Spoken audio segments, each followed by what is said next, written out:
গরম ও আর্দ্র মৌসুমে এসিড মশার প্রজনন বেড়ে গেলে ডেঙ্গু ও চিকুনগুনিয়ার প্রকোপ একসঙ্গে বাড়ে। শুরুতে দুই রোগের উপসর্গ প্রায় এক, হঠাৎ জ্বর, মাথা ব্যথা ও শরীর ব্যথা। এই কারণে সাধারণ মানুষ তো বটেই, চিকিৎসকরাও অনেক সময় বিভ্রান্ত হন। তবে কয়েকদিনের মধ্যেই পার্থক্য স্পষ্ট হয়ে যায়।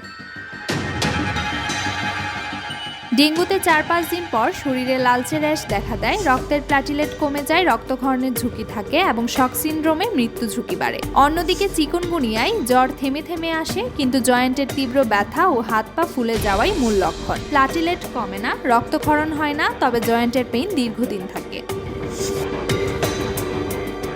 পরীক্ষার সময়ও আলাদা। ডেঙ্গুর শনাক্ত হয় জ্বরের 2 থেকে 3 দিনের মধ্যে রক্ত পরীক্ষায়, আর চিকুনগুনিয়ার জন্য 5 থেকে 7 দিন পর আইসিটি, আরটি-পিসিআর বা সেরোলজি টেস্ট দরকার। চিকিৎসা দুই রোগেই সহায়ক। ডেঙ্গুতে প্যারাসিটামল, প্রচুর তরল খাবার, ডাবের পানি ও প্ল্যাটিলেট কমলে রক্ত দিতে হয়। চিকুনগুনিয়ায় পেইন কিলার, ফল ও তরল খাবার, দীর্ঘ ব্যথায় ফিজিওথেরাপিও কাজে আসে। চিকিৎসকেরা বলছে, উপসর্গ দেখে আন্দাজ না করে সময়মতো সঠিক পরীক্ষা করানোই সবচেয়ে জরুরি। দ্রুত শনাক্ত ও সঠিক যত্ন নিলে দুই রোগেই নিয়ন্ত্রণে রাখা সম্ভব এবং অপ্রয়োজনীয় ভোগান্তি অনেকটাই কমে যায়।